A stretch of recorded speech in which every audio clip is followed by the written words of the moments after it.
And he's told me, he's like, I credit, you know, part of why I came to Christ to you, and seeing how you was as a Christian, how you always did things with excellence.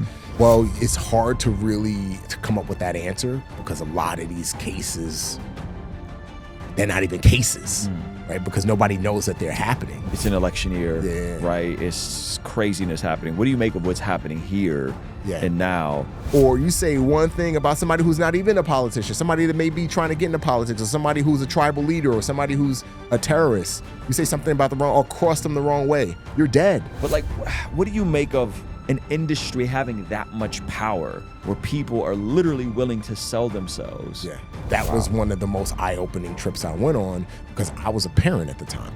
It's just like, how could you do this to your child? Ruslan. All right, ladies and gentlemen, I am here with someone I consider to be possibly the world's most interesting man.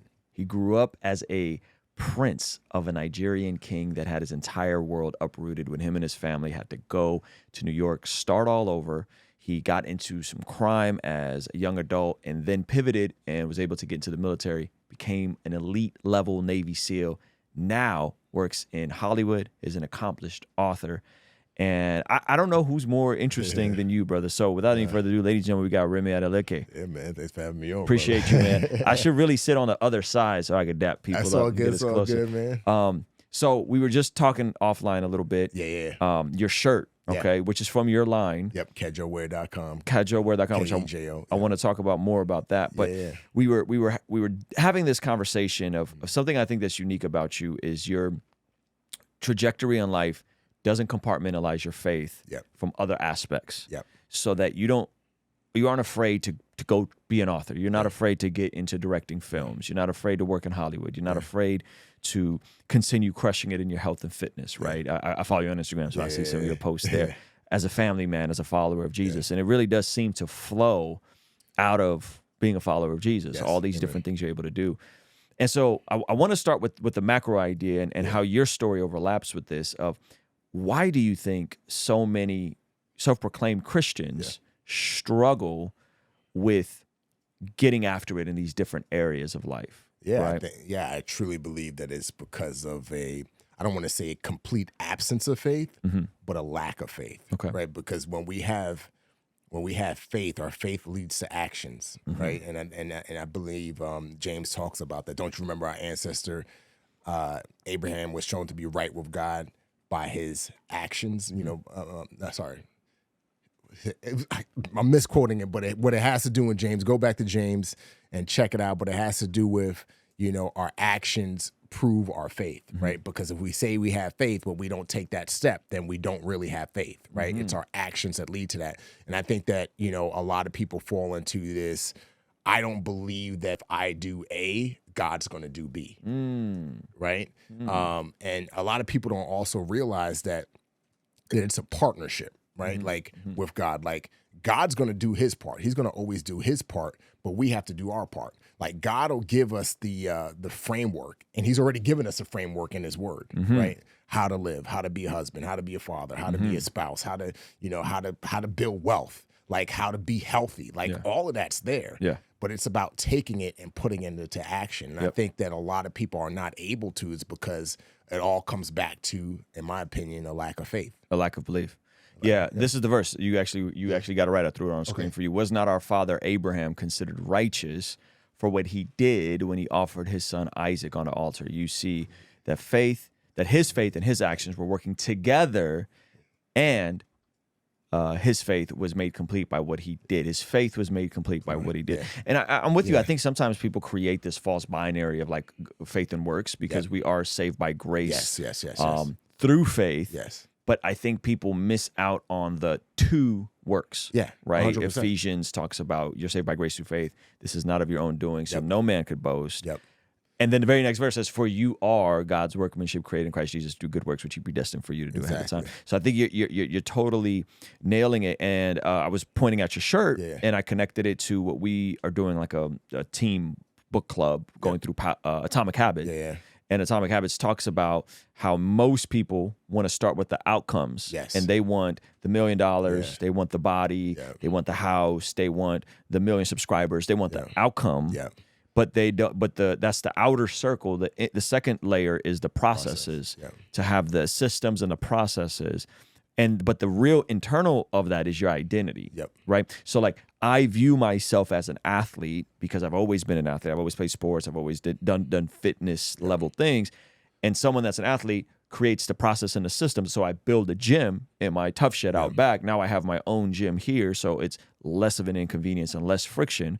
The process is to get the outcomes that an athlete gets. 100%. Right. But to your point, you're going even deeper than that if you think about it, because you're saying it's deeper than identity because your identity is anchored on what you believe about the world. Exactly. Unpack that for me. And, and the best example I can give is, something that maybe people would be able to kind of visualize is even with my first book, Transformed, right? Like I knew that my story is not my story. I knew that my story is God's story, right? And so what it boiled down to was first believing that this book that I'm writing, it's to bring glory to God, right? It's to share a testimony in a way that will lead other people who may have my background, may not have my background, to the Lord. So that was the identity piece.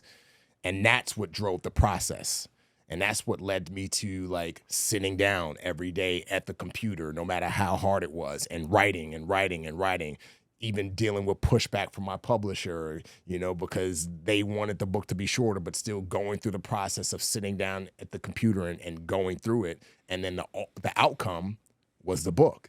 And I get messages to this day of people who say, hey, I've read your book and I've become a follower of Jesus. I read your book and I was totally, I grew up in the church, walked away from the church, but it really brought me back. Or I read your book and I was inspired to be a SEAL. I was inspired to do this, inspired to be a better husband, a father. And those are all the outcomes, but it all came back to me realizing the why. And I think part of the identity is the why.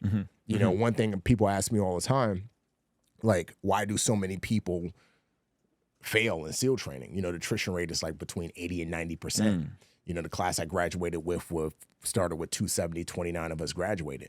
And I always come back to the majority of the people who quit, they didn't have a deep-rooted emotional reason why, right? Which is tied to their identity, right? They didn't have that. And so when the winds and the storms of life came, that anchor wasn't there, when they were in the midst of the process of becoming a SEAL, they were easily blown away. Whereas the guys who had a deep-rooted emotional reason why, who knew, hey, this is why I'm here, this is what I'm going to do, and this is what I feel called to do without an unequivocal doubt, and here's why I feel called to do this, that anchored us. Like for me, it was like, I didn't want to fail anymore. Like I didn't believe in the Lord at the time. I was an atheist at the time, but my deep-rooted emotional reason why was I had failed so much in life prior that I didn't want to fail anymore. So I would say that the idol I was chasing was success in a sense. And that's what led to me going through with the arduous process, which then led to me eventually the outcome becoming a frogman. Do you think that after you had an encounter with Jesus and no longer was it an idol of chasing success, it was an idol of chasing something greater, it was an idol of recognizing that your story is not your story, it's God's story, and you become a conduit to usher in that beauty and that goodness, the redemption. Do you think, had you had that worldview, the Navy SEAL thing would have panned out the same way, or do you think you would have kind of went a different trajectory? You talking about if I had my Christian worldview beforehand? I think, interestingly, I know this might sound crazy, but as we know in Romans 8:28 says, and we know that everything works together for the good of those who love God and who are called according to his purposes for them, right? And please correct me if I'm wrong, but called according to his purposes may not be somebody who loves God. Am I wrong there? That's a great question. Well, I think, so Romans 8:28, we can look it up real quick. Yeah. This is fun because I asked that for a reason. I asked that question I want to make sure I'm not taking scripture out of context. No. So Romans 8:28 is after Romans 7, which is the condemnation, and he's struggling with sin, he's wrestling with sin. And then it goes into there's no condemnation for those in Christ Jesus. By the Spirit, you could put to death the deeds of the flesh. And then he gets into, so let's back up and read verse 26. In the same way, the Spirit helps us in our weakness.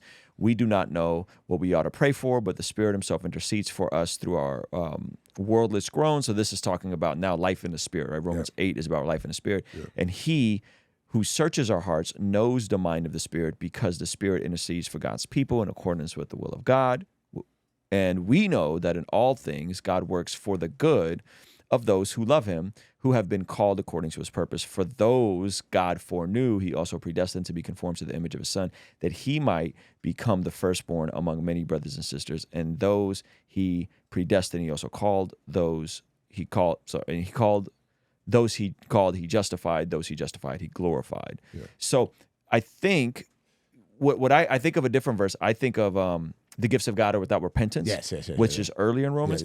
I want to say that this is more speaking on the macro to all things work for good. That's not extended to people who aren't in Christ. But is it extended to people who will be in Christ? Yes. Because it talks about predestined. Yes. So I'm with you. Okay, you're saying post-salvation, the past worked to get you to this place. Exactly. I love that. And so I think that it was part of God's plan. He knew what would ultimately happen. So he allowed me to chase success and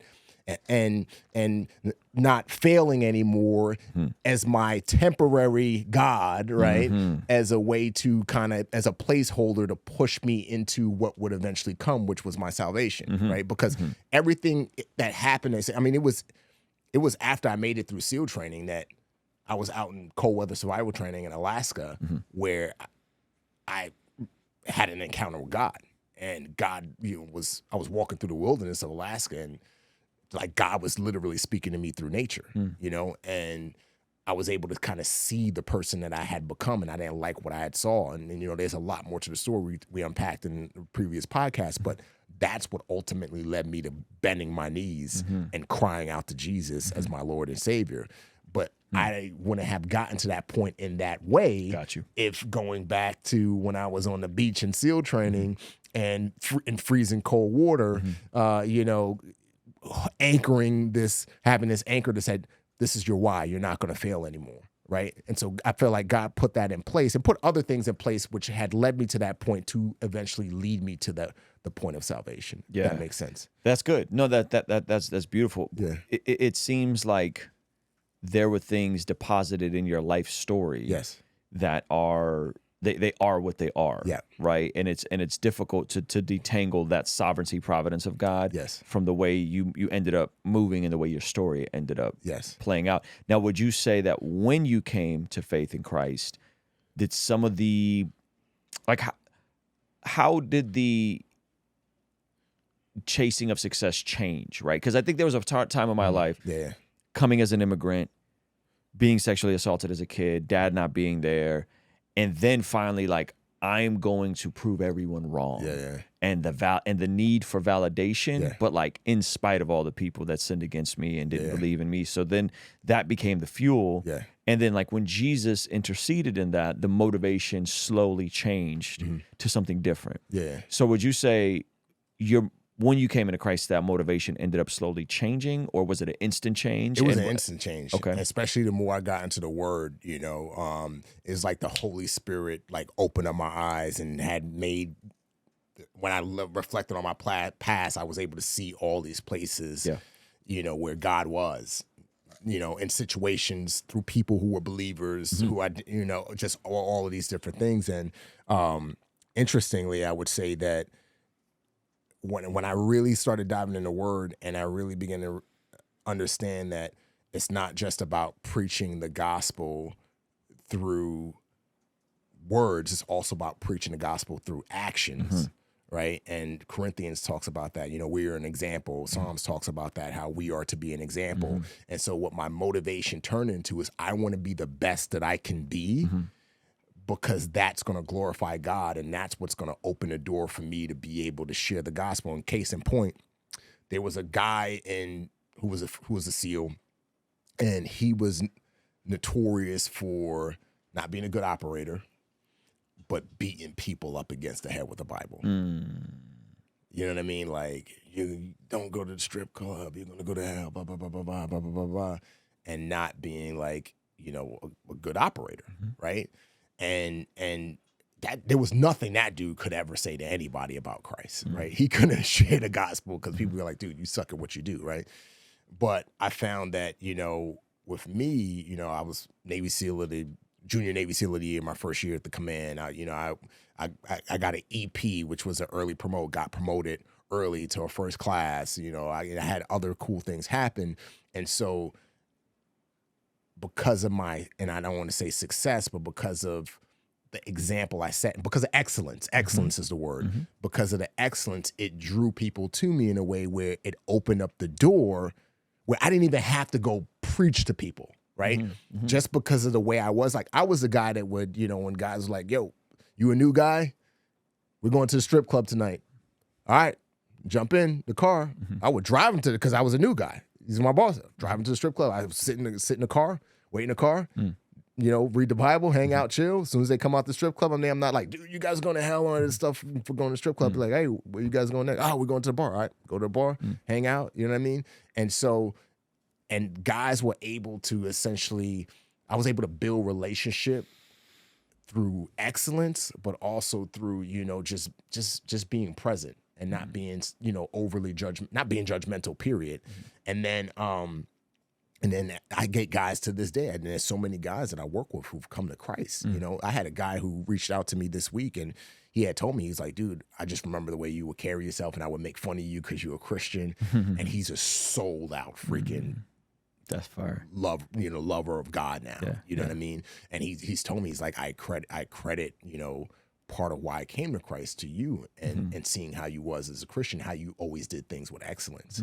And so I think that, going back to your original question, you know, my drive changed from be successful for me, be successful and crush it so that everybody can say, hey, look at me, and look at me. It changed from that to, I want to be successful because it's going to allow me to glorify God, and it's going to allow me to open up doors. You know what I mean? Just think of NBA players, like, you know, who are Christian, you know, and how, like, Steph Curry, like, you know, he was excellence, right? Championships, all of these things, and people were drawn to him, you know, for that reason. And I'm sure that opened up the door to share the gospel. And there's so many other examples, I'm sure, that we could all. Well, in terms of the excellence, like I instantly think of Colossians 3:23, whatever you do, work at it with all your heart as working for the Lord, not for human masters, right? Exactly. Since you know that since you know that you will receive an inheritance from the Lord as a reward, it is the Lord Jesus Christ you are serving. Yes. So I love that, and I love the idea of excellence, but I also think there's something deeper to it, where Ephesians 6 talks about the armor of God. And it's interesting that it refers to the word and the spirit as a sword, right? And so if we think about that in Ephesians 6, right, that means that a sword is not something you're flippantly using, right? You have to learn how to use a weapon, wield it, right? You have to learn how to use a weapon. So let me look up the verse so I don't fumble it. Right, and so where we at? Oh, geez, this went all the way to Revelation. Because you know while you're doing that, you know, like excellence. When I go to the gym, it's like I want to crush it. Why? Because I want to be healthy. You know what I mean? For me, it's not. I want to crush it in the gym so that I could be fit and have big muscles and all this stuff. Yeah, be fit is part of it, but have muscles and be showy. Look at me. It's about, like, I want to be healthy. Why? Because the healthier I am, the more I can do in this body that God has given me while I'm here in this earth. And the more fit I am, the more, again, people see that and people are drawn to excellence, right? Yeah, I love that. Here, I just found it. Sorry about that. So Ephesians 6:17, where it says, take the helmet of salvation and the sword of the Spirit, which is the word of God. Right? The sword of the Spirit, which is the word of God. And so if the word of God, the Bible thumping you were talking about, that other SEAL was doing, that is a weapon that people don't always know how to use because they know it's the truth and they know that they're right. Right? That I'm right. You're wrong. You're going to the strip club. I'm the one that's abstaining. Right? That in properly used can be used in a damaging way as a witness to people. And first of all, you have to know how to use a weapon, 100%. which I'm sure you can. Yeah, you know what I mean? talk Talk a lot about about. it, But second of all, so much of the Christian journey, in my opinion, as much as we need to teach people, a lot of it is caught too. Like it's taught and it's caught, right? It's not a binary. Like it's and both.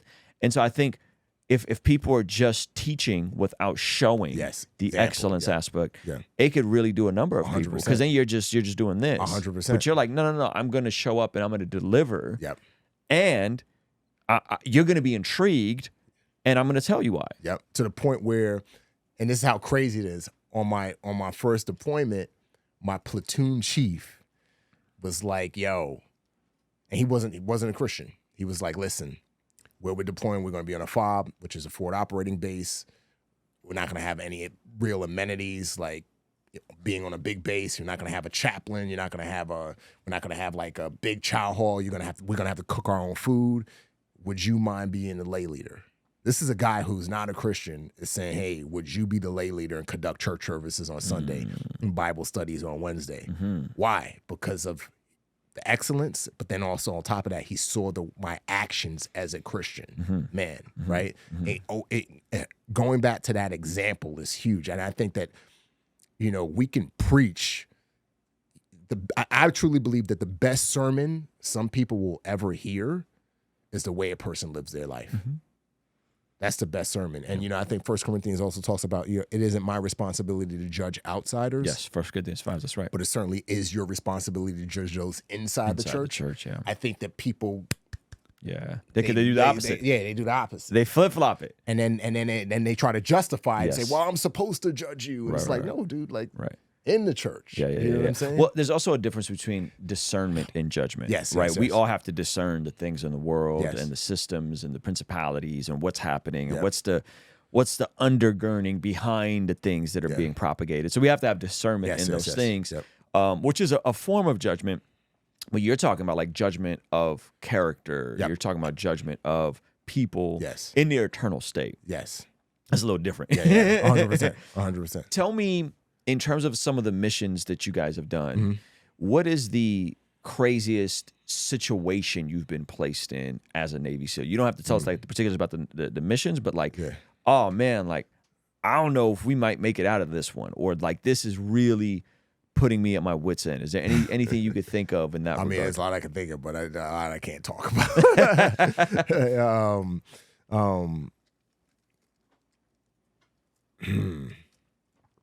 Yeah, I mean, there's just things I can't talk about when it comes to the crazy. I mean, I was a human guy, which stands for human intelligence.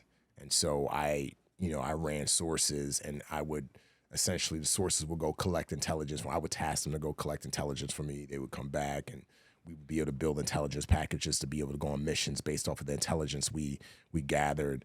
And I didn't use my real name. It was different. They didn't know who I was. They didn't know whether I was in the military or what. But, because I didn't wear a uniform anytime we met. And so I had a lot of crazy encounters with sources that led to operations. And, we're not supposed to get close to our sources, which I didn't. But I got to learn a lot about other cultures and the way people live, especially in very volatile environments, and just learn how to build more empathy for people who are not from where I am, because I did grow up in a really rough environment, but it's different to live in an absolute war zone. So I would say that the crazy encounter that I can kind of touch on is just the encounters that I had with my sources, and I had one source that had something pretty bad happen to him, and that was essentially his motivation for working with me. And to hear his story, wow, man, I didn't take before I joined the military, I really took America for granted and the freedoms that we have here for granted. Which is weird because I lived in Nigeria, as you touched on, and the Nigerian government essentially took my dad out, and we were super rich and wealthy, and we went from rich to poor, and so I think I was very brainwashed, especially when I was going into the military, just growing up in the environment that I grew up in and saying, well, Nigeria is better than this place. Not forgetting that the Nigerian government, you know, took my dad out. And it was the reason why I was in the Bronx. And then by the time I got to joining the military, I was very jaded. And I was just like, yeah, there's other places better than America. And then I started going overseas. And even but before I went overseas, and you know, after I made it through SEAL training, I really had an appreciation. And I think my faith too, because I came to Christ like, you know, right after I graduated from SEAL training, and God just opened my eyes up to so much. And I became more grateful for America. And then going overseas to third world countries, that's when it just grew exponentially, you know, and then when I started working with these sources and just hearing their stories and what they have to deal with and how they don't have freedom. Like they don't have freedom. You know what I mean? And then coming back home and being free, being able to drive here and not have to worry about being shot at or being blown up, or, you know, knowing that there's just traffic lights, stop signs. You know what I mean? Basic traffic laws. I could, you know, for the most part, unless somebody's drinking and driving, I could be sitting at the light could turn green, I can go and not have to worry about getting crushed by a truck. You know what I mean? Like, there's so many things that we take for granted. I would just say that a lot of my encounters with my sources really helped to grow that appreciation. I already had it, but grow that appreciation for this country we live in. That's good. When you were dealing with these sources, did they know that you were representing the American? Yeah, they knew I was American. They just didn't know which institution. Yeah. They didn't know if you were CIA. They didn't know who what you I were. was. Yeah. Are they often compensated, or are they not compensated? Yeah. They are. Yeah, they compensated. Yeah. And then are like when you talk about these sources and being friendly with these folks, right? Yeah.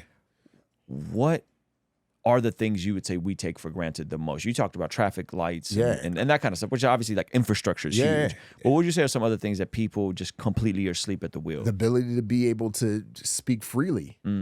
Speak freely and not have to worry about getting killed. Not have to worry about your daughters, people showing up to your house, raping your daughters in front of you, killing them, then killing you. Because you said something that, you know, I don't like this person or I don't like this group. Like even now, like here in America, you know, especially being in the political season that we're in right now, like people can say whatever they want to say about politicians, presidents, congressmen, whatever. And it's like no thought of somebody walking up to them and blowing their brains out or going to their house, showing up and like killing everybody in their family. That doesn't cross our mind. It doesn't compute. But in other countries, especially the countries that I've been in, you say one thing about a politician, or you say one thing about somebody who's not even a politician, somebody that may be trying to get into politics, or somebody who's a tribal leader, or somebody who's a terrorist. You say something about the wrong, or cross them the wrong way. You're dead. You're dead and your whole family. So the ability to be able to speak freely without consequences, wow, like I would say that's the biggest thing that people take for granted. What else comes to mind? Man, infrastructure, we already kind of touched on that. The ability to make choices. Make choices.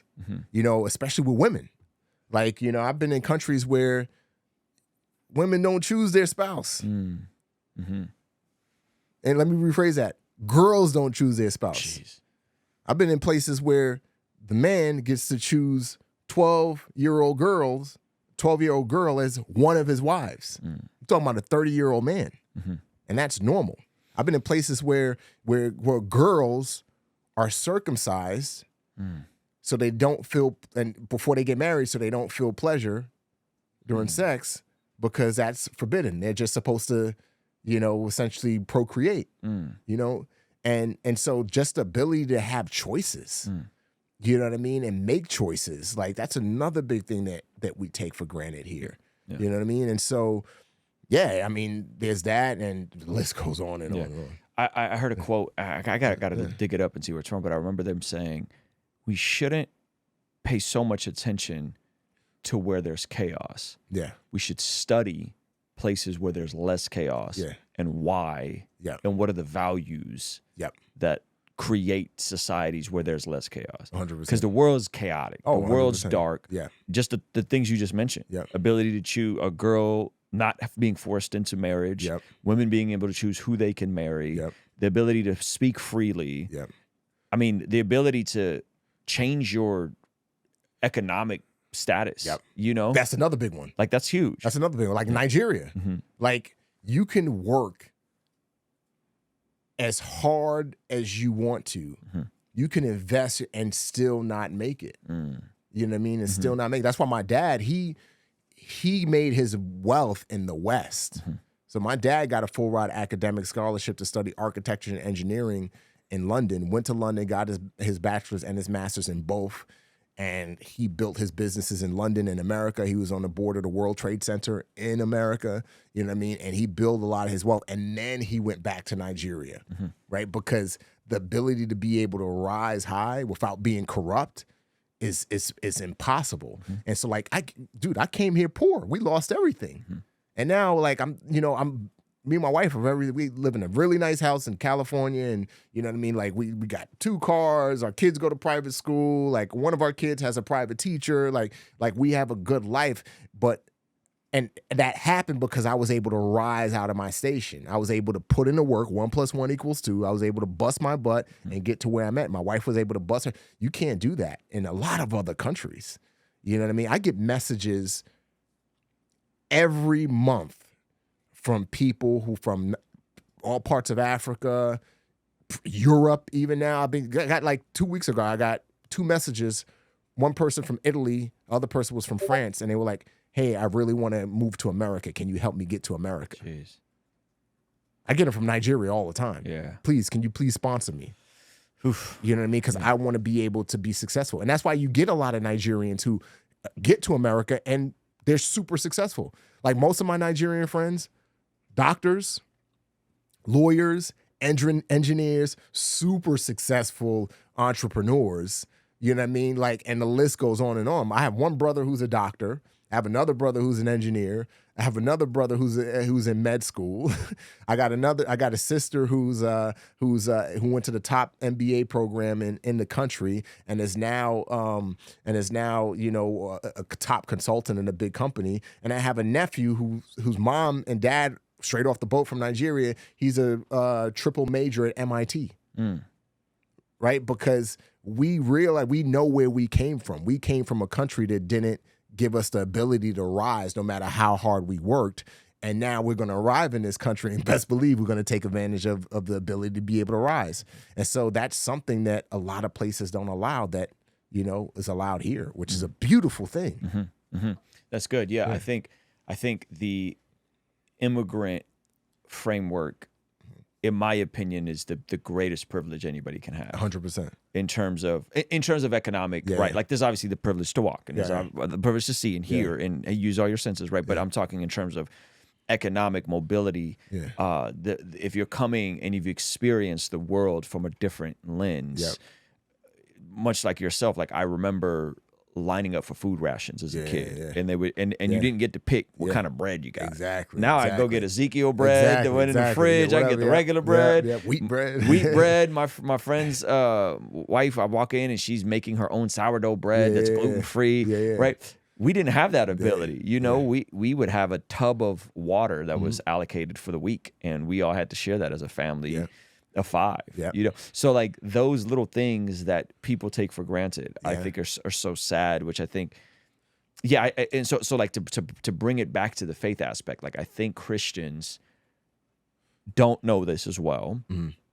They take their post in life in the fact that they won the lottery for being born here in the West. Now, the best place to be alive, the best time to be alive. And I think they take that for granted. But not just for granted of like, okay, cool, like you can't have a cool car. Like you that sucks for you. You can't have a Tesla or whatever, right?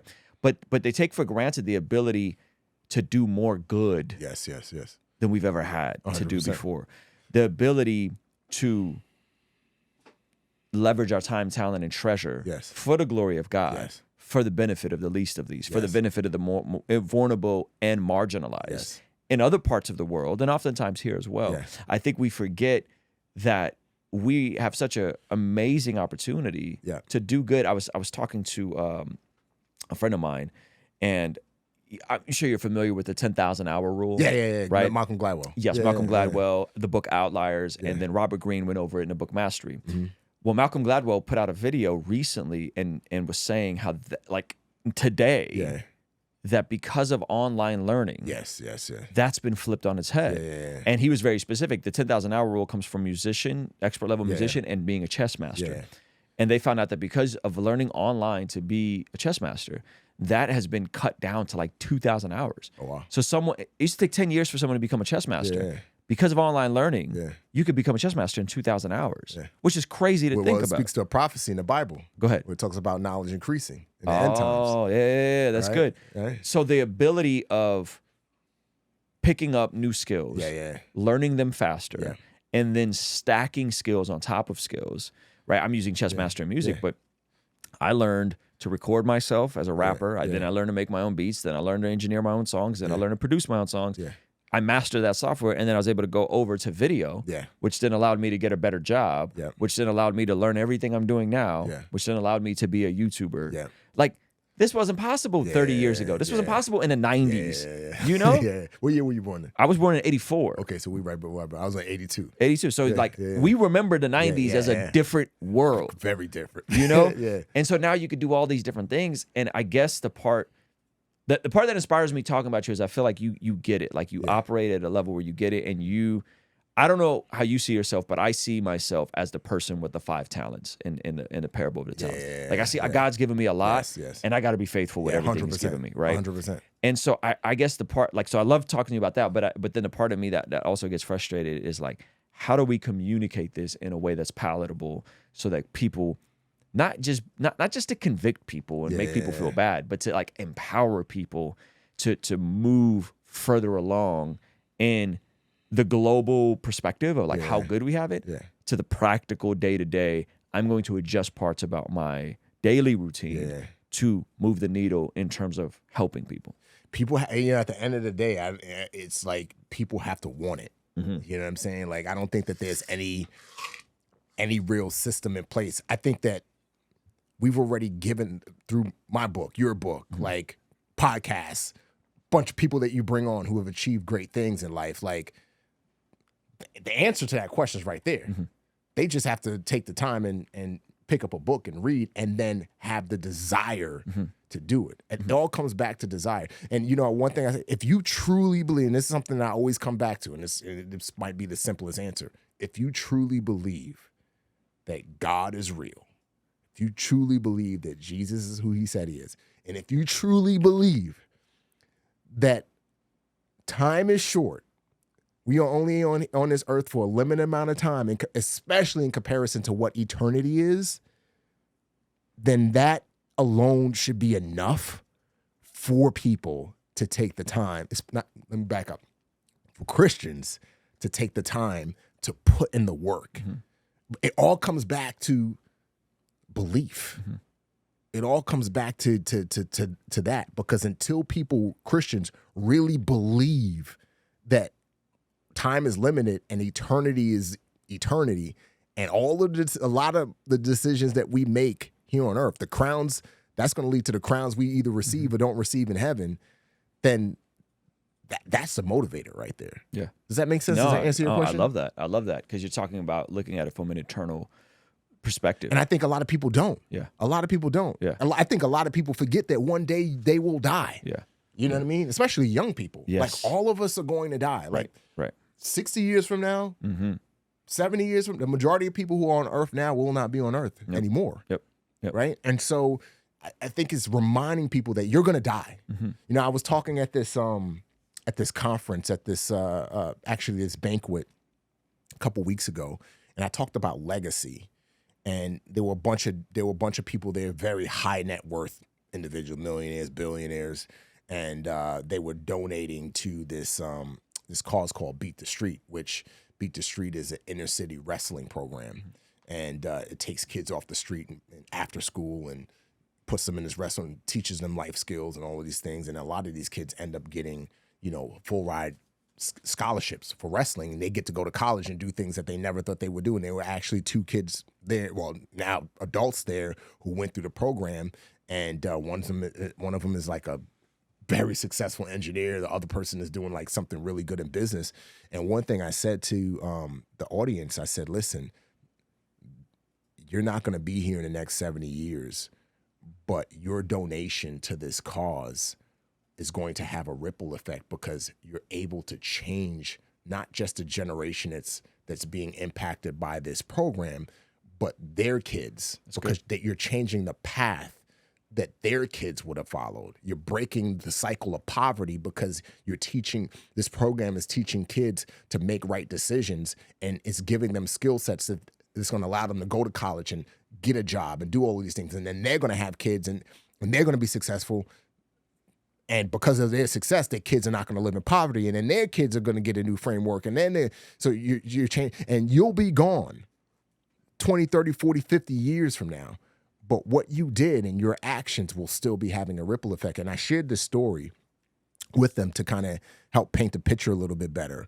And it's so God. I mean, it's so God. So I remember the week before I flew out to Toronto to give this talk, I was like, what do I talk about? What do I talk about? I don't know what to talk about. Like how do I fire these people up?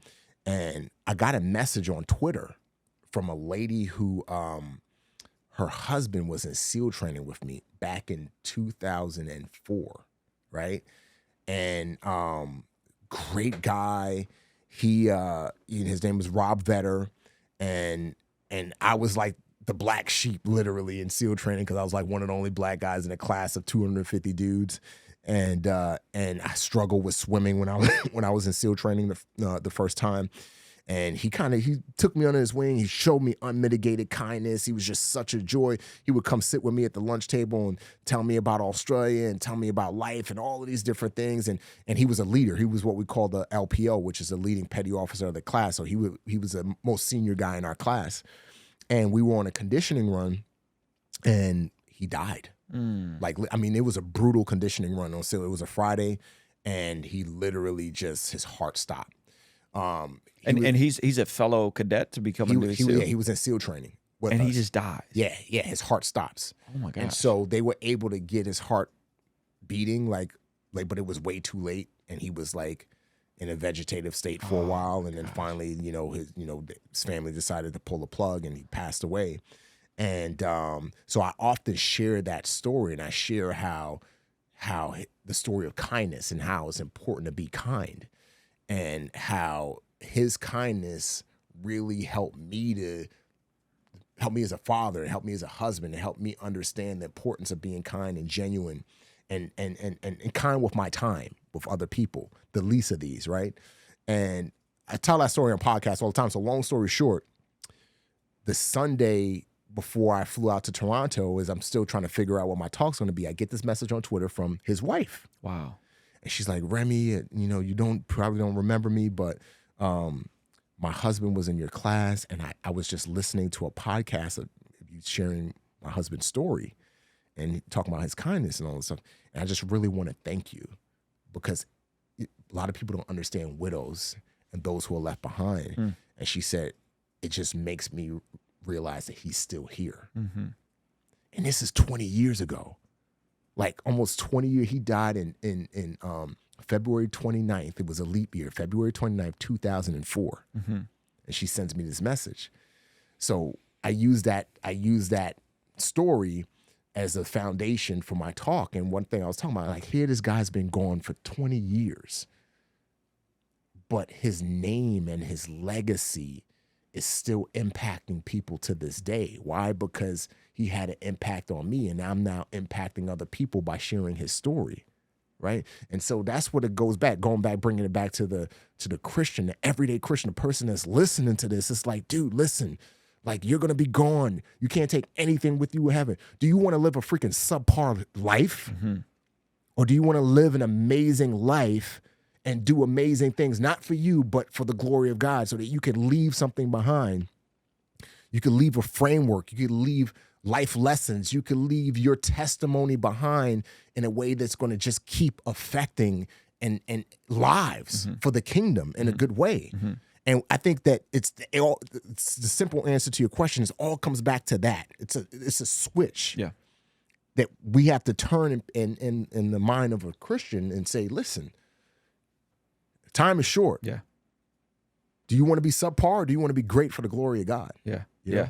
That's good. I think the interesting part about what you just did and you do is you do a great job of infusing narrative into this because we can give people the facts. We can give people the facts of fill in the blank. Or the theory or the formula. The formula, the framework. We give people that. But I think infusing narrative, I think, does a great job of helping people dream and imagine. Yes. Right. And so in your literary career, you have 2 books. One is called Transform, which is your life story. It's more of a memoir. And then the one that just came to, what is it called? Chameleon. Chameleon, but what is that called? Softcover. Softcover. Comes out next week, June 11th. That one is a fiction story. Fiction, But it's based on your life in a way. Very loosely based. So the main character, Remy, Kali. Can people read that one if they want to hear some of the crazy stories? You're not. Yes. You're not allowed to talk about. So essentially, the inspiration for this book, man, was is your time in the SEALs, right? Yeah, because I couldn't, because I was a human guy and I was dealing with sources and working with 3-letter agencies and building intelligence packages and you can't talk about that stuff. And when my book Transformed, I had to submit it to the DOD. Oh, really? And then because of the human work that I did, the DOD then had to farm out part of the book to the agency, and they redacted stuff. Really? And I knew that was going to happen. You knew that they were going to have to take stuff out. Interestingly, because of how well dialed in I was to the process, they only redacted like 2 things. Wow. Right? And they redacted CIA. They redacted. I'm not even going to say the other thing that they redacted, but they redacted those things from the book, but it took them 8 months. Jeez, it took them 8 months to clear Transform, and so I knew I was going to be able to talk about all that stuff, but I knew that what I could do is I can create a fictional character, a fictional world, fictional missions, all of these different things, and kind of tell that part of my story in Chameleon. So that's what essentially Chameleon is. How much did you have to change, though? Obviously, it's not you. It's a character you invented. Yeah, I changed a lot. I mean, I changed like places, titles, missions, absolutely. Like nothing that I ever did in the SEAL teams is like none of those stories are in here changed around. You know what I mean? And so I changed around a lot. But there's a cool message in there because, and the whole goal, going back to, identity leads to process leads to the outcome. There's so much disunity in our country.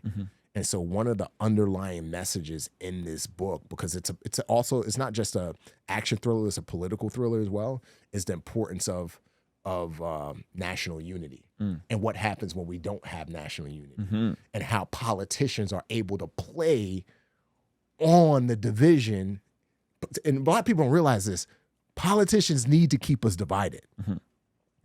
Because if we're divided, we won't be able to rise up against them and really, and when I say rise up against them, I don't mean that in a bad way. I mean, but really say, hey, this is what we as a nation want. This is what because imagine if we were able to come together in unity in this country, we would be in a lot better place financially, I mean, just in so many different ways. And so the underlying message in this book, even though it's an action thriller and there's shooting and spy stuff and all this other stuff, is like, it's the importance of national unity and what happens when we don't, how politicians are able to keep us in our specific, silos, not for our benefit, for their benefit. That's good. That's what I good. mean? You mentioned the book, Chameleon, and it being a political thriller. Yeah. And it's an action thriller, but I intertwine some political aspects to it. So what do you make of what's been happening in America? It's an election year, right? It's craziness happening. What do you make of what's happening here and now in 2024 and the last couple of years? It's disheartening, especially because, I've had so many friends, die, for this country. You know what I mean? And died to help maintain the freedoms that we have. One thing I say to people, I don't I don't say to people all the time, but I need to start saying more, is like, especially people who don't support the military, is like, there's so much that has happened that if it got out and if it wasn't stopped, country would be in a bad place, right? There are people doing stuff at night in the dark to protect this nation, to protect you, to protect, people who they will never, ever meet. You know what I mean? And so to have been on that side of the fence and having had brothers and sisters, die, doing that, and then to come back here and just see all of this political division and what people can't even have a conversation. I mean, back in like the 90s, like if somebody was a Democrat, somebody was a Republican, you could have a conversation. They could have a conversation, be cool, be family. Yeah. You know what I mean? It's just like now it's like war. You know what I mean? And so it's disheartening, man. Yeah. To say the least. Yeah. I think there's aspects of the government that we need, right? Military is one of them, right? And I think people do really take that for granted in terms of folks who serve. And we're in San Diego, which has 3 major military bases, right? 2 Marine bases, the Navy base. Couple Navy bases. Yeah. Do you think that is there any part of you that's like considered leaving California because of some of the foolishness Dude, here? I've talked to my wife many a times, Texas, Florida, you know what I mean? Like I'm a warm climate guy. Definitely want to move to Hawaii because it's too expensive, but Florida, like I'd love to move to Florida. My wife is just like, her family's all in Seattle and Tacoma, Washington, so she doesn't want to be across the country. But yeah, it's crazy. I mean, even now, dude, with like, I just saw a news report last night that Rubio's is having to close down 92 of their stores because of their restaurants, because this new $20 an hour deal. And people don't realize that, you make that decision, somebody's got to pay for it. And ultimately, it's not going to be the companies that's going to pay for it because they're going to go out of business. It's going to be the actual employees because they're going to cut jobs. Yep. You know what I mean? Yep. And so, there is a lot of craziness going on. Even now, I heard that they're trying to make a push for increased minimum wage for medical workers. You know what I mean? Yeah. And how's that going to work out? Because somebody's going to flip the bill. Yeah. And my wife's a doctor. She works for Sharp. Sharp is a corporation. They're trying to make money. So some people are going to lose jobs. There's going to be less doctor appointments. You know what I mean? So a lot of people don't realize that, cause and effect. Yeah. There's an effect to every cause, Yeah, I think the aspects I've been really kind of marinating on is like, what is the role of government? Yeah. Right? Yeah. And if you take a biblical role of government based on Romans 13, the role of government is to use the sword to suppress evil. The authorities, The authorities. The authorities are God's servant sent for your good. Yeah. And so, and by the way, that is fascinating because Paul is writing under a not so friendly Roman Empire towards Christians. Yeah. And he's like, the government's role is to use the sword to suppress evil. And if you're doing what's right, you should worry about it, right? And I think the interesting part is, I don't know if this is like a Western thing. I don't know if this is a recent thing, but it seems like some people share the paradigm that the government is here to create a utopia and to do good. And that's not the government's role. The government is to suppress, like that's why the military is important. That's why these different aspects are important. Is like the government is here to suppress evil and to use the sword to protect citizens from evil. When you start getting into, and the government can do good, the government can create a utopia, create these, right? Yeah. Free everything. $20 minimum wage for McDonald's workers. It's like, well, who's going to pay for that? Who's paying for that? And so last time I checked, I think the Big Mac meal is up to $18. It's 18 in Connecticut. It's 13 in California, which is crazy. Why in Connecticut? Something about Connecticut. I think it's similar issues, similar policies. They raise the minimum wage too? Yeah, I think I'm not sure about that, but I definitely think there's something happening there as well that's similar. Because Connecticut is a pretty blue state, and so these things are, to your point, without consequence. And so there are people who see the government as a vehicle to help people and to make things better. But the issue with that is everybody has to be on board. Yeah. Right. So if we look at the Scandinavian nations and we go, yeah, like they have better safety nets and they have better, what is that called? Healthcare, but as well as child leave for when you have a kid, you get more time off. Paid child leave. They got all these safety, which is good. I'm not mad at that. But they have as a society, collectively agreed to pay more. For that. Everybody pays more. Here, you got like the top 10% paying like 90% of the revenue that's coming in, which is like, you don't think about that until you become successful and you start making a little bit of money and you're like, wait, I'm paying how much? I get paychecks sometimes. I'm like, yo, dude, like, how much, like, what's going on? And we got a state tax in California, right? So you got the federal, you got the state. And I think people don't really understand that you can't be generous with other people's money. No. Like, you can't be generous with other people's stuff. No. You know? And eventually it is going to have consequences. And you're already seeing it with a lot of folks that are just leaving and going to other parts of the country. And eventually they're just going to go to other parts of the world. And not just people, businesses. Yeah.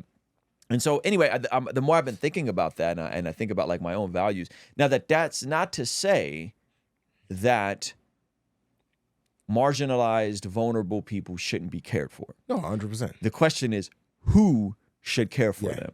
And what is the most efficient and effective way to care for them? And what systems are going to be put in place so that it's not just about caring for them, but it's helping give them the steps or the framework so that they could eventually rise out of their situation. Yes. You know what I mean? The people who are of able body and sound mind that are capable of rising out of their situation. And so I look at the passage. Paul writes, you know, he who does not provide for the needs of his family, specifically his immediate family, is worse than a non-believer and has denied the faith. That passage is in the context of the church caring for widows. And so there's widows that can remarry. There's widows that want to be, that can't remarry, that the church has to care for.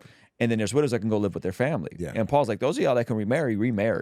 Those of you guys that can be cared for by your family, go live with your family. And those widows that can't be cared for, the church should take care of them. And you should have a benevolence fund and take care of those.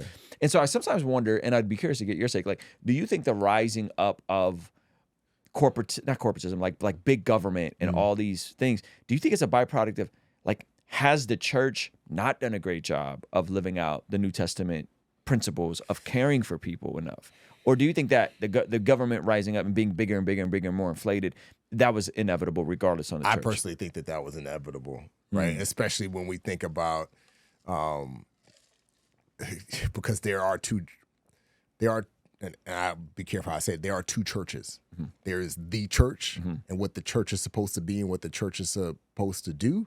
And then there's the Western church, right? And I think that the Western church didn't just pop up one day. It was a gradual, it was a gradual growing into this format that works for Americans, right? And that's why you have this system where I go to church on Sunday and then I'll go to church on Wednesday. I'll show up, but I won't live out my faith throughout the other 6 days of the week, right?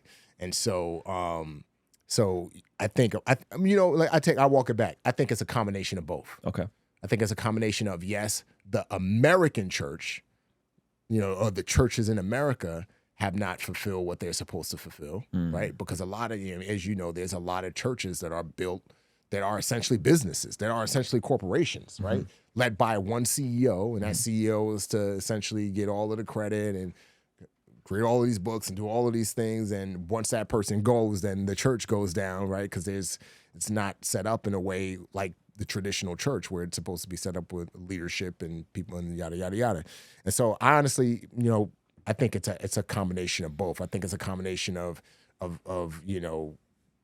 government getting big and trying to fill that void, but then also it's the church not doing its part. I think it's maybe 50-50 blame. Yeah, no, that's good. And I always find it interesting of Christians that do a couple of things. Folks, I'm always encouraged by folks who would choose to adopt and become foster parents. Yes. And I'm also encouraged by folks who decide to live multi-generationally. Yes. To take in in-laws, to take in parents, or to take in kids that perhaps don't have anywhere to go. Yeah. You know what I mean? And to care for like extended families. So I always find that like on a very practical level, I feel like those are really good things to do. Yeah. But the issue then comes back to like, are most people in a space where they can afford to do that, Yeah. right? Are most people in a space where they have the margin or literally the space to bring in someone to care for, whether it's a foster child, adopting a kid, bringing in that family member, bringing in that grandparent, right? And doing that, and it's like it kind of becomes one full circle thing. Like if people aren't financially literate, they're not going to have the margin to be able to do that. You know what I mean? Exactly. And they're not going to be able to give to their churches. And I'm not saying there definitely are churches that are mismanaging or building these CEO top models, but then there's a lot of churches that like people just don't give to. You know, like the average giving is like less than 5%. You know, so it's a question of like what came first, the chicken or the egg? Like is the government being bigger and trying to be God, literally trying to be God in response to the church not walking in the ways of God? Yeah, I think it's probably a combination of both. Yeah. Specifically in the West. Yeah, specifically in the West. Because you go to places like in, even these house churches in China, where, that are underground churches, and you get these everybody's pooling their resources together, right? Everybody's sharing one Bible because, in some places, right? Even in the Middle East, like my brother, he would, when he was working in the Middle East, working for a corporation, he wasn't in the military, like he was working in a country where Bibles were illegal. So he would drive to another country with his van, get Bibles, and then bring them into that country. And the churches there, those underground churches, everybody didn't have a Bible, but they shared. They shared their resources. They shared their food. They shared, and so it's different. Very different. Yeah, well, we're suffering from success. Like we're suffering from abundance, and we don't know how too much. Yeah, too much, too many Bibles. Yeah, no, that's a really sobering point. If I think of just how many Bibles I have in this room right now, and that there's brothers and sisters in the Lord that don't have a Bible. Nope. Can't have a Bible. Can't have a Bible. That's a really good point. Talk to me a little bit about what you do with the anti-trafficking work. And we talked a little bit about like organ harvesting, which was usually when you're thinking about trafficking, you're thinking about like Sound of Freedom, sex trafficking, and that sort of stuff, right? Which is very prevalent and real and like pervasive. But you've been doing work in this world for a while. Tell me a little bit about that. So I would say back in 2016, 2017, I had gotten out of the military, and interestingly, I got contacted by a couple different human trafficking nonprofits who came across my story, and they were just like, "Hey, you have an inspiring story. Can you come up to Sacramento?" Was one place I went up to, or can you come up to LA? And another human trafficking nonprofit, and I would just like volunteer. Sometimes it was just like speaking at a banquet to help raise money. Sometimes it was like going where police officers are getting educated on the realities of human trafficking and how to spot out trafficked victims and so on and so forth. And then eventually it graduated into working with human trafficking nonprofits that employ former special operations guys to go into other places to rescue kids who are trapped in sex trafficking rings and to arrest Americans who travel to some of these countries to pay for sex with minors. A lot of people don't realize that America is one of the biggest driving forces for human trafficking. We consume, and I don't say me myself, but the Americans consume the majority of a good chunk of pornographic content that was created with trafficked victims. So we're the driver of it, and so when I got to learn it and get involved and go down to South America, that's when my passion for it grew. And then fast forward to what happened in South America. So there was one place we went to, and we were in a particular slum where the parents would sell their daughters to traffickers. And our specific mission in this slum was to educate their parents as to what's going on with their daughters after they sell them to these traffickers. Because what the daughters would do is they would, what the parents would do, they would sell their daughters, and the traffickers would then take them to another part of this country where Westerners would come and pay for sex with these little girls. And so that was one of the most eye-opening trips I went on, because I was a parent at the time. And it's just like, how could you do this to your child? And I got to learn that, one of the reasons, but the main reason was poverty. And that's the common thread throughout most human trafficking cases is poverty and desperation, whether it's either poverty on the side of the victim or whether it's poverty on the side of the trafficker that's trying to make money. And so they're going to go get a victim to sell them. Right. And so there's a very fine link between poverty and trafficking, and traffickers prey on people from very poverty-stricken areas, for the most part. A lot of traffickers they're not going to Beverly Hills, or they're not going to, the finest part of the UK or the finest part of Brazil and finding these people. They go into very impoverished areas, and they're pulling people, kids, in most cases, who nobody notice if they disappear. I wrote a film, and that film will hopefully go into production next year. It's an organ harvesting film, and there's a line in that film that says, 7 billion people on Earth, who's going to notice if 2 million disappear? Nobody's really going to notice, right? Yeah. And so that's what eventually inspired me to transition from the physical work with human trafficking to getting into the media side of it. And telling stories that will essentially open up the minds, because one thing I said this last time I was on your podcast. One thing that I had learned was that I can go on 1 million operations and kick down 1 million doors and rescue like however many kids. There's going to still be millions more that need rescuing, and the best way to combat human trafficking, in my opinion, is through education.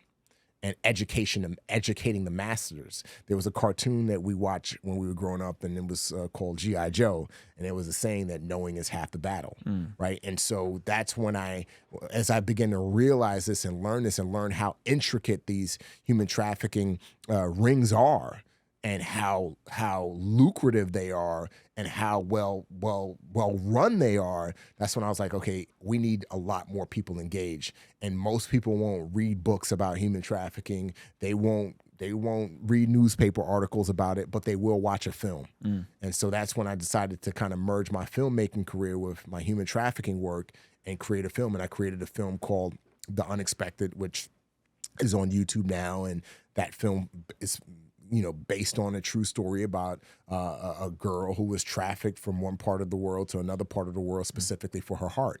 And I chose to focus my media efforts more on organ harvesting, because there's so much focus on the sex trafficking side of things, especially now with the dark web, and there's stories coming out every day. I read an article last night of this American Airlines male stewardess, who had put hidden cameras inside the bathroom. And so when people went in the bathroom and it was just rolling, and he specifically got footage of girls, little kids, uploaded that footage, transferred that footage onto his phone, and then uploaded that footage onto the dark web, and was selling that footage on the dark web. Oh my God! Right, and so with the rise of the dark web, there's a lot of focus on child trafficking and child sex trafficking, but there's not a lot of focus on the organ harvesting. Another thing is when people hear the word human trafficking, their minds automatically just go to sex trafficking, where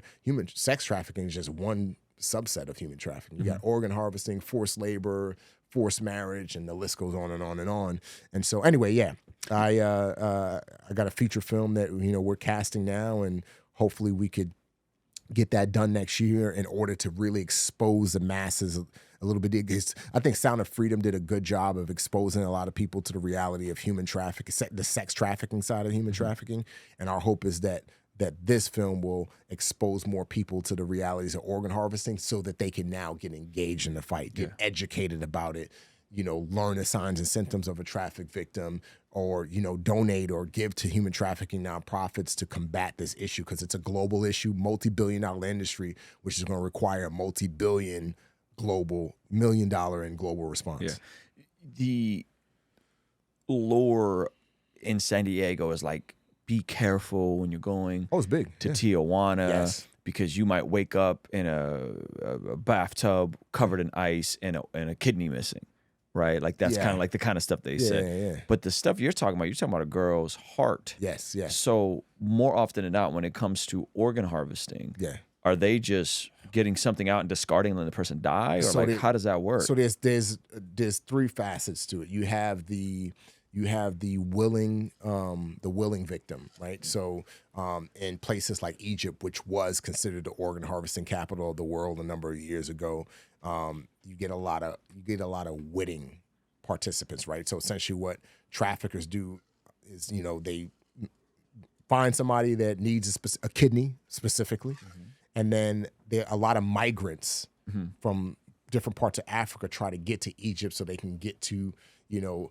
Israel or get to Europe and essentially get out of the situation they're in and end up getting stuck in Egypt. And so these traffickers will then, go on the dark web or even go on social media and look for some of these impoverished immigrants and essentially offer them, hey, I'll get you into Europe if you give me your kidney. Or I'll give you $1,000. I'm just throwing out a random number. If you give me a kidney. These people are so desperate. Going back to what I said earlier, a lot of human trafficking is driven by poverty and desperation. These people are so desperate, they end up giving up their kidney to that's a case of a witting example. And they usually survive that. They survive. They go to surgery. The surgery and the procedure is sanitary enough and everything is up to par where they can lose a kidney, put it into someone else, and they'll be fine. There was one of these rings that was busted in Egypt. I want to say like around 2013, 2014, and the majority of the 70 people that were arrested were doctors and nurses. Right? So these are people who are educated to perform surgery, right? And do it the right way. And the person on the other side of that is just someone that's wealthy and they're not going to go through the right line to get the right kidney in their own state. And then they'll just go to Egypt and get, and not necessarily people who are wealthy, people who just have enough money to pay enough money to get get a kidney. Every year I think it's something like 4,000 or 6,000 people every year die on the kidney transplant waiting list every year. When we talk about other organs in America, I'm talking about in America. When we talk about other organs, I mean then that number jumps when we combine all of the different organs, people that die waiting on a transplant list. And so if you have the means, and even now, like we talked about San Diego, like we're a border town right now. Vice did a whole story on human traffickers who had contacts in American hospitals, right? And so the contacts would find people who needed organs, right? Like Americans who worked in various hospitals along the border. And then when somebody needed an organ, they would tell this trafficker. That trafficker would then find like a poor Mexican or somebody who was trying to get in America from India or from, other parts of South America who ended up getting stuck in Mexico because they couldn't cross the border. Find them, whether it was a kidney or whatever, they would get them to sell that kidney for some money, and then that surgery would be performed down in Mexico. Wow. Right. So that's that again, that's a witting. But then you also have like the bait and switch, where you have people who are, there was a story out of India where a woman was told, hey, come up to this particular part of India. She was from a low caste system. She went up to that particular part of India, and she was told she was going to get a cleaning job. And she had to go get a medical checkup first. She went to go get the medical checkup. After she got undressed, the nurse left. The nurse told her to get undressed. The nurse left the room. She got undressed. She overheard the nurse saying that this is the girl that's going to give these organs, and they were going to take those organs. She ran out of the clinic, went and alerted the authorities. Authorities came, raided the clinic, found out that that small little clinic was an organ harvesting ring that had been operating for years, multi-million-dollar organ harvesting ring. Wow. So that's the bait and switch. But then you also have the people who just flat out get killed. And there's a story recently of this lady who found this guy online, dating website. I can't remember if she was from Mexico or America. And she ended up in Colombia, I believe, or Peru. Went to Peru and she never came back home. Her her carcass washed up on the beach, you know, a couple weeks later, or her organs were gone. The guy got caught because he was selling her organs on TikTok or some social media website, on a black web or something like that.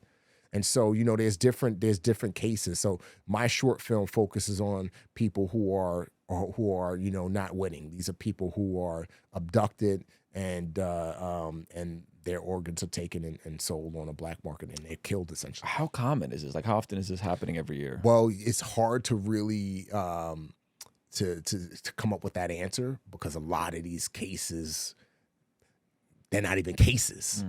Right, because nobody knows that they're happening. We do know, like, the estimates is it's a multi-billion-dollar industry. Jeez. But as far as like how many cases and where and when, it's not like, you know, it's not like drug dealing. You know what I mean? Where you know, where you could kind of guesstimate how many drugs are crossing the border, you know, based off of how many drugs are found, and then kind of do the math that way, or how many crimes are committed in New York City, how many robberies, and then kind of figure it out that way. It's so under the radar that it's hard to really quantify, you know, how many people this is happening to. But with the number of stories that are coming out, not just in America, but across the world, you know, we're able to kind of get a good idea, especially when some of these organ harvesting rings are busted and they're able to find out how much people were paying for specific organs. Because now, you know, we know that a clean heart, bidding for a clean heart or lung starts around $120,000, $150,000 roughly. That's where bidding starts.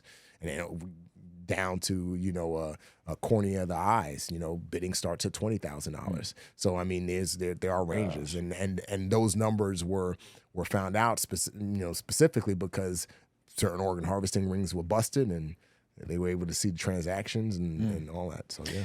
And so you see your career in what you're doing with Hollywood as a vehicle to get this message out. Yeah, 100%. Yeah. 100%. Now, well, that's one. I mean, it's like my goal, my story changed my life. You know, story changed the trajectory of my life, and it was all God ordained, as we talked about before, predestined. God used films to kind of push me into this direction, to be a SEAL, to kind of help me find out what I wanted to do in life. And so story has had a huge impact on me. And there's so many films that I can quote, so many films that, you know, so many lessons that I got out of so many films as well. And then the greatest story ever told, the Word of God. It's a phenomenal story. So I've learned that, you know, over the years, that the best way to change culture in a positive way and to inspire and educate and motivate people is through story. So my why, you know, in this business is I want to be able to tell stories, but stories that are going to have some type of impact. Right? Whether that's impact by planting seeds for the gospel, whether that's impact by shifting mindsets in a positive way. And so that's why I do what I do. have you experienced resistance being a Christian in Hollywood? I haven't. And it's so funny because I was having a conversation with a cinematographer on the way up, and he was telling me about some people in the industry who renounced their faith because they wanted to be successful in the industry. And they are no longer Christians. But I was just like, what? And it goes back to, They renounced their faith because they thought it would open more it opportunities would close for them? doors for them. They Because thought that if they were outward Christian, or they said they were Christian, that they would not be. Again, this guy was telling me, so I can't verify this. But you know, if they were Christian, that they wouldn't be able to get a job in Hollywood. And you know, I think it all goes back to my experience in the SEAL teams. You know, can you do your job? Can you do your job? And can you not beat people up against the head with the Bible? And if you could do that and live your life as an example, you know, I've been able to minister to so many people in Hollywood, not because I'm up there preaching to people, because like people have seen how I live my life, and then they come to me like, you know what, like I'm struggling with this situation, or you know what, can you pray for me?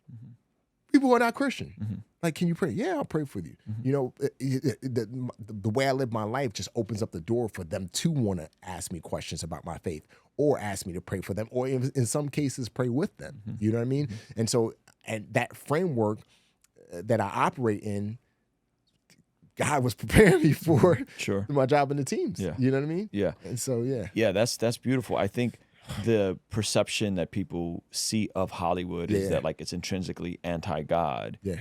And would you say that there's truth to that? Or would you say it's just so pure capitalistic that like whatever drives the bottom line is what's going to get people? I think it's whatever drives the bottom line. Okay. You know, you're going to get some people, handful of people who are going to be like, I don't want to like, you know, deal with anything Christian. But at the end of the day, like, you know, Hollywood isn't blue, ain't red. Hollywood is green. That's all that matters. It's a corporation. It's a business. That's why you see, you know, studios like Lionsgate where they signed the deal with the Irwin brothers, and they're doing all of these Christian movies. Right? Netflix is trying to capitalize on that, and I think Devon Franklin just signed a deal with Netflix to do faith-based movies. Why? Because there's a market for it. At the end of the day, it's a business for them. You know what I mean? It's not. And if they could find something that is going to make them money, whether they like it or not, they're going to go after that to make that. And even right now, Hollywood is in dire straits.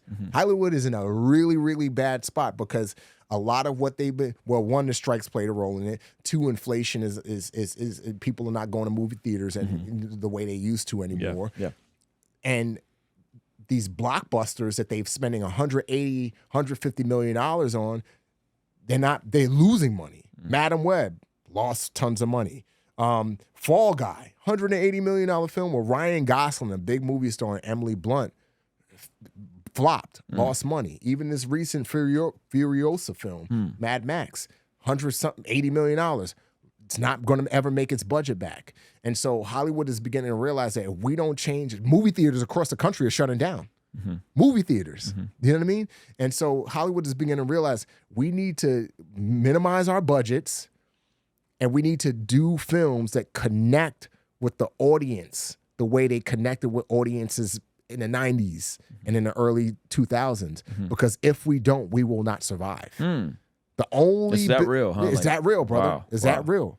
You know, there's people retiring out of Hollywood because they're like, I can't get a job. I can't work. And so it all comes back to, you know, the content and minimizing the budgets. And so Hollywood is not in a position to say, oh, you know, this is a Christian film, or this is a, you know, film about, you know, this person or whatever, so we're not going to make it. Hollywood is in a position where we got to make what's going to make money. You know, Sound of Freedom is a good example of that, because Sound of Freedom made... Well, it's interesting because, like, as Hollywood is almost, it would sound, from the way you're describing it, like, providentially coming to the end of itself. It kind of is. Right? It kind of is. And so now, and all along, there's an emerging audience that seems to only, I can't quantify if the Christian consumer is growing in numbers, but definitely growing in connection and support of the things they care about. And that seems to be rising up. Hollywood is struggling, right? And so it's like, how crazy would it be if Christian films and Christian media ends up being the thing that rescues it and changes it? And not just, that's not necessarily Christian film, but just straight good stories without all the other, you know, political spin on it. The movies that we grew up, Arnold, you know, like what was the movie? Predator, Die Hard. It was just about a good dude, you know, going after a bad dude. You know what I mean? And Amazon is starting to see this with the success of Terminal List and some of these other shows that they're doing. They're just like the middle American audience has been essentially forgotten. And they're a big audience. It's not just about the Christian audience. It's about the middle American audience, people who just want to see big dudes with guns, taking out bad dudes, getting after it, saving the day. That audience still exists. And if you give them what they want, they will come. And it's a big audience. It's a big pot of pie. And Amazon is starting to realize that. And like I said, with Terminal List and Fallout and some of these other shows that are coming out, they're like, dude, like people want this male-driven, you know, content that was put out in the 80s and 90s and made Hollywood a lot of money. Yeah, because even a lot of the action shows, they'll have like a female lead, and she's like beating up all the dudes. No, that's just like, like what are we 110 doing, pounds soaking wet, killing like 10 dudes fighting. It's like, yeah. Is that possible with women Navy SEALs like that? I've never seen one. But you know, but that's not to say. Has there ever been? There's never been a female. No, there've been females who have made it into SEAL training, but not one has made it even to Hell Week, from what I understand. But there are films where you have like Aliens.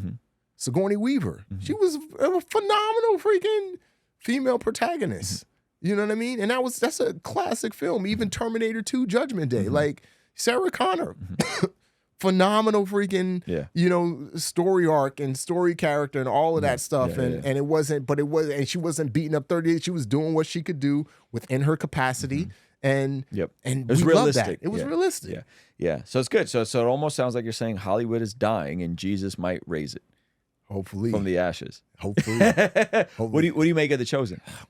I've only watched one episode, and the first part of it, and that was actually on Memorial Day. You know, we watched part of it, but my kids were going crazy, so I haven't really dived deep into it yet. Yeah, I think that's one of the biggest shows in the world right now. In terms of just their sheer reach and all that kind of stuff. That's Netflix. Too, yeah, they got season 1 on Netflix.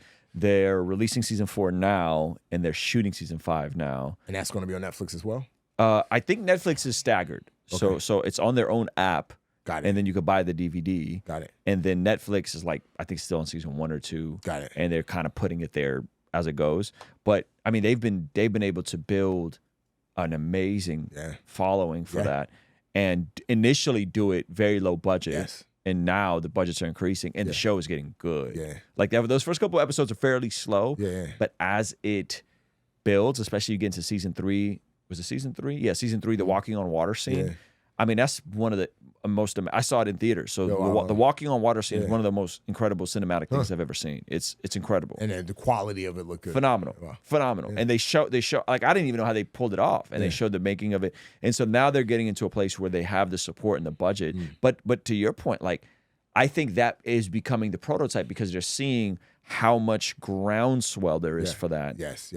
Which is then, I would say, transferring over to stuff like Jesus Revolution doing well. That did well on like a $15 million budget. Like it was a small budget. And then it does like 20 million first week or something crazy.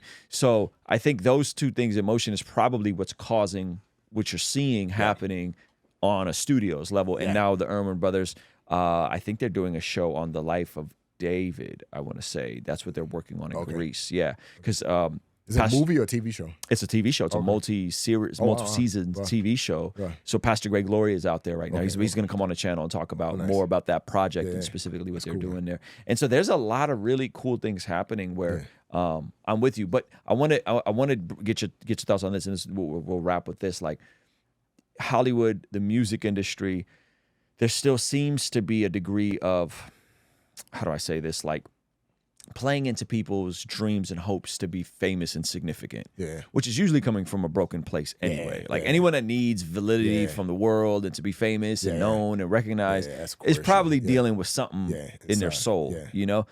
But the exploitation of that by the folks in Hollywood that we've seen do these sorts of things, right? Most notably Harvey Weinstein.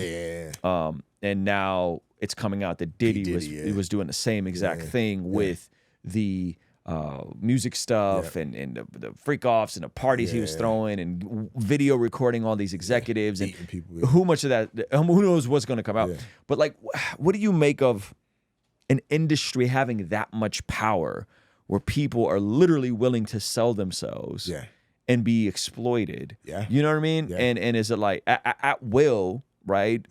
Seemingly like I want the contract, so I'll be willing to do X, Y, and Z to potentially get the upper hand. And just the power of that world, and like what do you make of all that, man? As someone that's been successful in the industry. Yeah, I mean it's real, it exists, and you know, it's sad. It's very, very sad, but it all comes back down to the individual. Like, what are you going to allow? Like, are you going to allow somebody to walk all over you, or are you going to yourself to sell yourself in order to make it, you know, goes back to the old scripture. What profit a man to gain the whole world and lose his own soul? You know what I mean? Fire is fire. If there's a fire pit right here, I can make the choice to put my hand in the fire and burn myself, or I can make the choice to just allow the fire to keep me warm. You know what I mean? It all comes back to choices. And so does that exist in Hollywood where there are people who play on people's emotions and on their desires to try to be successful and famous? Absolutely. But then there are also people that choose to put their hands in the fire, you know, and get burnt, you know? Yeah. What advice would you have for someone that's aspiring to be successful as an actor in Hollywood, which is a very difficult path in general, but then to even get into the psychology of like what acting is, and you're really trying to tap into those aspects of your emotions, and a lot of actors lose their mind in that process, right? Like if they play a very dark character, and then like that ends up manifesting in real life, right? What advice would you have for folks that are like, man, that's so cool you get to do that, I want to do something like that, you know? And what would your advice be to them? My advice would be make sure that it's going back to where we started this podcast. Where's your identity? You know what I mean? Like where's your identity? Who's your identity rooted in? Like, why is it that you want to do this? Is it for yourself? Is it for personal gain? Or is it something? Do you feel like there's a bigger calling behind the call, essentially? And so that would be my advice. And then once you get anchored in that, then you could go through the process of trying to make it in a business. But that would be my biggest advice. Like, you have to ask yourself, like, you know, why? Why do I want to be in this business? And, you know, and it's not just something you ask yourself one time. Like, I have to ask myself that often. Dude, Remy, like this is a tough business. Like, why do you still want to be in this business? Because I know God has me here. Because I know God wants me to tell these stories to bring glory to him. I mean, I think the tough part with that is like Proverbs says, like the heart is deceptive above all things, right? Guard it. I think a lot of people are self-deceived. Oh, 100%. You know? 100%. So what 100%. Are some benchmarkers you would say that you can know, like you could actually know the real why? Like, do you have any parameters in your life? Do you have any boundaries in your life? Do you have guides, mentors, counsel in your life to help you stay in check to make sure that your why is truly, I want to use my time, talent, treasure to make Jesus known, to tell stories that impact people in a positive way? I have somebody in my life that we work, my business partner, and he's a strong man of God as well. And we kind of like, as iron sharpens iron, a friend sharpens a friend. We are honest with each other. We pray every day when we start our day of work. When we find ourselves in tough situations, we pray. When scriptures come to us, one of us will text it to the other, or a certain sermon clip, or whatever the case may be. And so God will, like, even on this project that I'm on right now that I told you about offline, that we're going into production in July, that project, one of the producers on that project, well, the main actor on that project is Christian, and his mom is Christian as well. And we had a conversation yesterday on a call, and she was just like, Remy, you know what's so cool? Like, you know, I've been in this business for a long time. Her son's a movie star. She was like, I've been in this business for a while, and like, I can't have these conversations with other people because people think I'm crazy. I can't talk about, hey, let's pray. I can't talk about like God's gonna work all of this out because people think I'm crazy. But it's so beautiful to be able to have this conversation with you. And those are the markers for me sometimes, when it's like, where like, what are the odds of God bringing this actor into my life, and not just this actor, but this actor's mom into my life, who has the same values as I do and sees things the way I do and is ready to move forward. You know, so and just the way some things just come into place, fall into place. And I was talking about this with my business partner yesterday. I was like, you know, this film, you know, we were able to get an actor really quick. And the actor, like I said, is Christian's mom's Christian. It's not a Christian film, but, and then like, we just got distribution Monday. And the way we got distribution, again, I'm gonna just tell the story so that you can kind of see how this guides me. Long story short, there was a big streamer that was gonna do this movie. Okay, Cannes happened. After Cannes happened, you know, the big streamer came back and said, hey, we'll do this movie, but it's gonna be 2 years. We're gonna do it. We do a development deal with you. Okay. the actor who we already attached, because the studio said go attach an actor first, and then the actor we attached, by the time 2 years comes, he's going to be aged out of the role because he's playing a teenager. And so the studio also gave us the option to either to do it independently. And so we were like, oh man, like how are we gonna do this independently? Gotta raise $5.5 million, in a few weeks. How is that gonna happen? Praying, God make it happen. One of the key ways to be able to get financing is to lock in distribution. And so I'm telling this whole story to make a point, but last Thursday, I got contacted by a medical supply company in San Diego that said, hey, I heard about you, heard that you do corporate training, and I'd like for you to train. But this HR guy was like, we would like for you to come in and train our employees. Just do a day of training here and there. And so I was like, sure. I was like, what do you need? They're like, send us a resume. It's like, well, I don't have a resume because I've never had a resume. A lot of my jobs have been jobs I've gotten from word of mouth. He was like, all right, just put together a one sheet and put references in there for other companies you work with. And so me and Brad, because he also helps run my my consulting company, we started trying to, who are the people that we worked with? And this is all before we decided to go raise the money for this film. And so a few different names came up. There was this one particular name that came out. I haven't worked with him since 2016, right, in the corporate space. And I was like, we could put him down as a reference. And I'll just throw out a random name, Jesse. We could put Jesse down as a reference, right? It's like, yeah. And so I got Jesse's email, still have Jesse's email, put his email down so this company can reach out to him to confirm that, hey, Remy worked, he did a great job with my company, yada, yada, yada.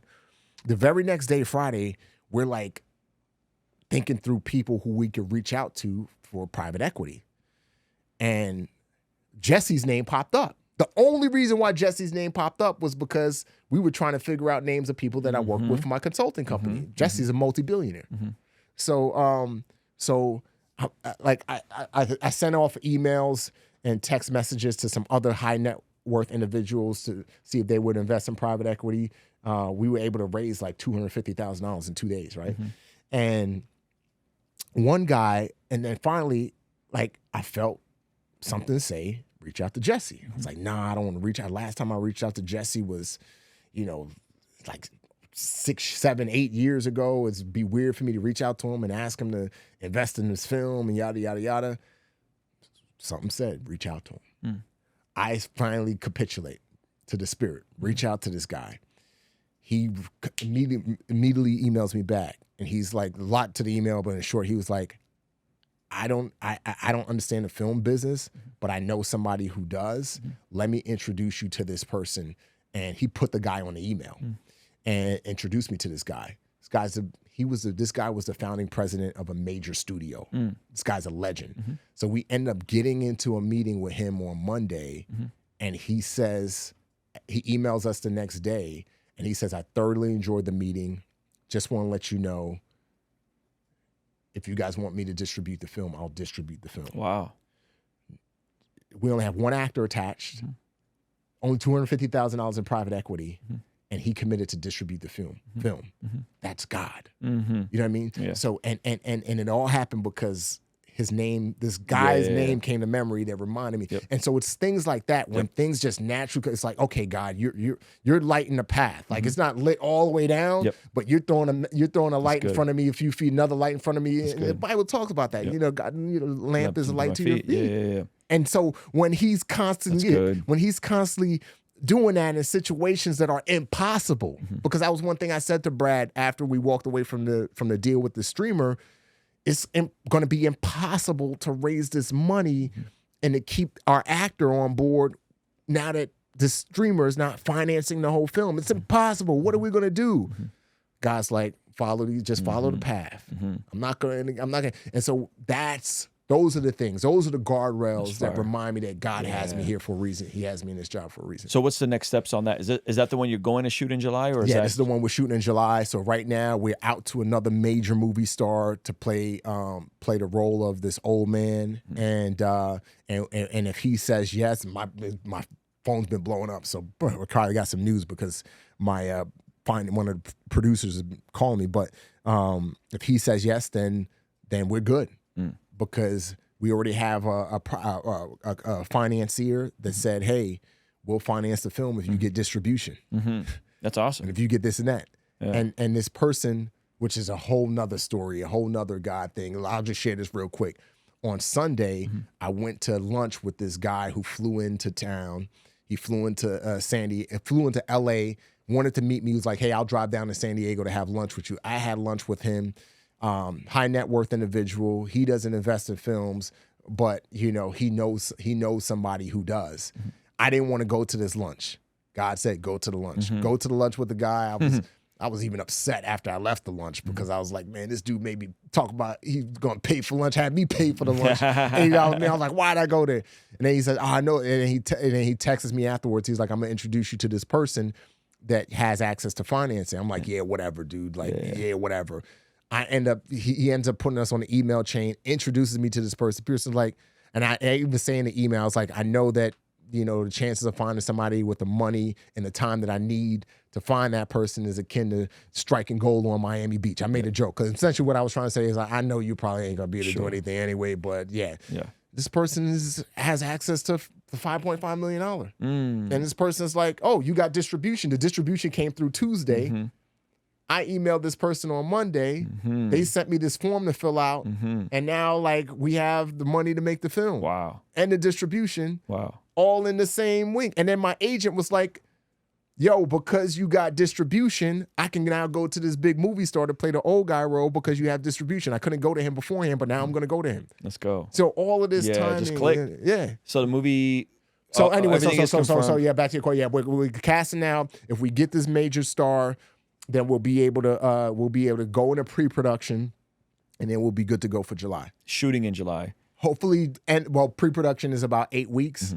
So we'll be able to go into pre-production and then probably be shooting by the end of July, beginning of August. And then when will something like that come out? Depends if we do a festival run. Okay. So, but the streamer who was going to do the movie said to us, hey, come back as you're filming the film, show us dailies, which is footage from the day.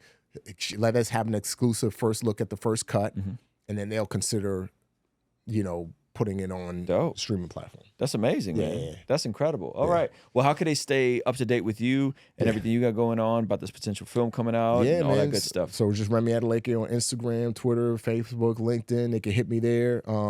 It's funny. I had a lot of people hit me up from your podcast last time. Dope. I had lunch with one guy who's who's in the industry. Okay. He's like, I listen to you on Ruslan. Hey. And this dude, crazy thing, this guy who hit me up, we went to lunch together. Come to find out he was in high school with my wife in Washington State. Wow. Yeah, he's a composer. He composes music for movies and TV shows and stuff like that. But anyway, hit me up on social media. If you're any of our apparel, casualwear.com. And the book's out. And the book's and you did the audio book. And I did the audio book. Thank you. The paper book drop. I don't know when this podcast is dropping, but the paper book drops June 11th. Okay. So if you want to go get yourself a copy of the paperback, but the hardcover is out right now. Audio's out right now. There we go, man. Appreciate you, brother. Thanks for having me on. All right, we're out of here, guys. Peace. All right, let me know what you think about that in the comments section. And it would be remiss of me to not tell you about our biggest sale of the year, our Father's Day sale happening right now. You can get our brand new Bless God Prayer Journal at the cheapest price it's ever been, as well as some pretty fire priest, provider, protector launch that's perfect for the husband, the father, or the mentor in your life. So go to blessgod.shop and pick up something right now. All right, I'll see you over there. Peace.